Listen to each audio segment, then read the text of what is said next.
Welcome to Hotline TV, everyone. I'm Amy Walter. Today we're fortunate to have with us Hotline TV guru, Rochelle Duyal-Preux. Thank you, Amy. Was that pretty good? That's pretty good. All right. I was working on that all night. Okay, so for the first time ever, Hillary Clinton went on Bill O'Reilly's show last night. Let's take a look. You know you're going to bankrupt the country with HillCare, right? The health care program. You're going to wait. You're going to bankrupt the country. Look, that is so untrue. California, you take from the wealthy and you give to the less affluent. That's socialism. That has a socialist component. No, it isn't. Sure it is. Teddy Roosevelt, was Teddy Roosevelt a socialist? Somewhat. Oh, I think that Teddy Roosevelt was a great American who understood that our country works better when we're all in it together. All right, so Rochelle, how did she do with the old Papa Bear?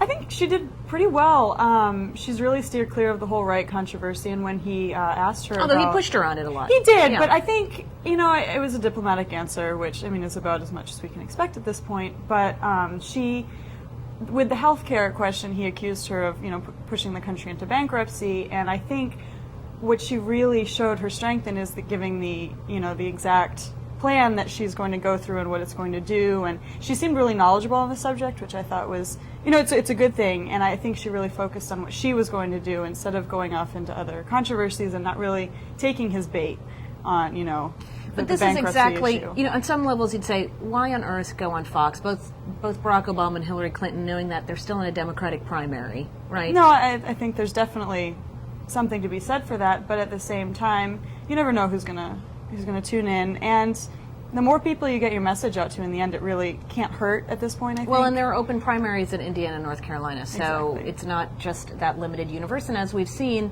where Hillary Clinton seems to be doing better, at least in some national polls, is among independent voters. So it does not hurt for her to maybe try to move them over a little bit right now. And it could make a big difference for her. All right. Last night and this morning, Michelle and Barack Obama have been in damage control mode. Let's take a look. And there's an election coming up in a few days. Well, I think that damage had been done a while back. We hear time and time again is voters are tired of this. They don't want to hear about this division. They want to know, what are we going to do to move beyond these issues? And what made me so proud about Barack in this situation is that he is trying to move us as a nation beyond these conversations that divide us so Michelle, deeply. do you feel that the Reverend Wright betrayed your husband? I think that Barack has spoken so clearly and eloquently about this. But do you personally feel that the I Reverend believe that betrayed we've your husband? got, you know what I think, Meredith? We got to move forward. No, seriously, Michelle, really, how do you feel? Really? So, Amy, how are they doing with projecting their message? And what's Obama going to have to do on Meet the Press this weekend? Well, you talk about Hillary Clinton on message, the Obamas very much on message. Look, by this point, these guys have all been on these shows 100,000 times. They've done 256 debates. I mean, at least. There's nothing now. It is incredible to me that, given the exhaustion factor, the number of questions that they're getting asked every day at press conferences and town hall meetings, and now these at all hours of the day. Yes, at all hours of the day and night, that nobody has sort of drifted off message. Now, look, I think it was important for the Obamas to sort of try to put this in the back, put this on the back burner, move forward, say the right thing, we did it, done, let's move on. And I think they've done a very good job of that. Of course, we haven't heard anything from Jeremiah Wright since then. Now, this is a guy who clearly loves the spotlight, so I don't know if he will be back. We know he's coming back to preach in other parts of the country. We know he's going to be in Philadelphia at the end of the month. I don't know where else he's going to be, and will he be making any other statements, etc. Unclear. But at least for now, it seems that is in the rearview mirror. And I think that for Obama this weekend, Barack Obama that is, this weekend on Russert,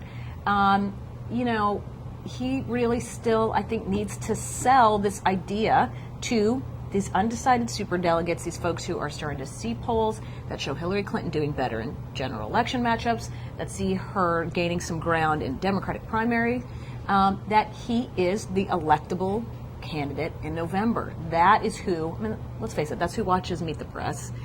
These are not undecided, voters that are watching the show. And he's going to be able to come in with a whole bunch of superdelegates who've already come out for him from red states. We have another switcher today in Joe Andrew.